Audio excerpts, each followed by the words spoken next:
വസതിയിലേക്ക് കോൺഗ്രസിന്റെ മിന്നൽ സമരം. ഈ മണിക്കൂറിലെ ഏറ്റവും പ്രധാനപ്പെട്ട ബ്രേക്കിംഗ് വാർത്തയാണ് ഇപ്പോൾ പുറത്തു വരുന്നത്. കേരള മുഖ്യമന്ത്രി വി.ഡി. സതീശൻ ഉൾപ്പെടെയുള്ളവർ സമരമുഖത്ത്. ജന്തർ മന്ദറിൽ CJP നടത്തിവരുന്ന പ്രതിഷേധങ്ങൾക്ക് പിന്തുണ നൽകിക്കൊണ്ട് പ്രതിപക്ഷ നേതാവ് രാഹുൽ ഗാന്ധിയുടെ നേതൃത്വത്തിൽ പ്രധാനമന്ത്രി നരേന്ദ്രമോദിയുടെ വസതിയിലേക്ക് പ്രതിഷേധ പ്രകടനം നടത്തി. കോൺഗ്രസ് അധ്യക്ഷൻ മല്ലികാർജുൻ ഖാർഗെ, രാഹുൽ ഗാന്ധി, പ്രിയങ്ക ഗാന്ധി എന്നിവർ പ്രതിഷേധം നയിച്ചു.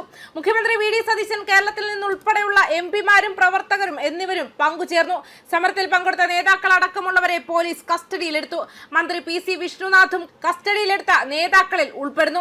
ഇടുക്കി MP ഡീൻ കുര്യാക്കോസിനെ തറയിലൂടെ വലിച്ചിഴച്ചാണ് പോലീസ് വാഹനത്തിൽ കയറ്റിയത്. അതേസമയം രാജ്യത്തെ വിദ്യാഭ്യാസ പരീക്ഷാ സമ്പ്രദായം പൂർണ്ണമായും തകർന്നുവെന്നും ഉള്ളിൽ നിന്ന് പൊള്ളയാണെന്നും കോൺഗ്രസ് നേതാവ് രാഹുൽ ഗാന്ധി വ്യക്തമാക്കി. പ്രധാനമന്ത്രി നരേന്ദ്രമോദിയുടെ മൗനത്തെ രാഹുൽ ഗാന്ധി ചോദ്യം ചെയ്യുകയും വിദ്യാർത്ഥികൾ മാപ്പ് പറയണമെന്ന് ആവശ്യപ്പെടുകയും ചെയ്തു.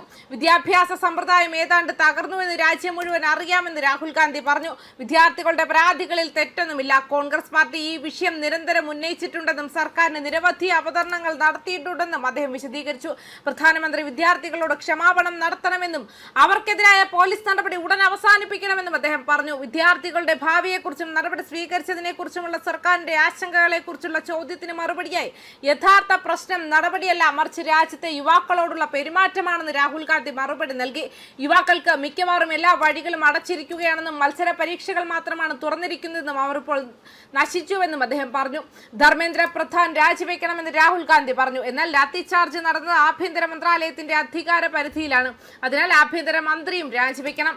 ആത്യന്തിക ഉത്തരവാദിത്തം പ്രധാനമന്ത്രിക്കാണെന്നും അദ്ദേഹം പറഞ്ഞു. അദാനിയുടെയും അംബാനിയുടെയും സ്വാധീനം വർദ്ധിച്ചു വരികയാണെന്നും വിദ്യാഭ്യാസ സമ്പ്രദായം RSS ഏറ്റെടുത്തിട്ടുണ്ടെന്നും പ്രചാരകരെ സർവകലാശാലകളുടെ വൈസ് ചാൻസലർമാരായി നിയമിക്കുന്നുണ്ടെന്നും രാഹുൽ ഗാന്ധി ആരോപിച്ചു.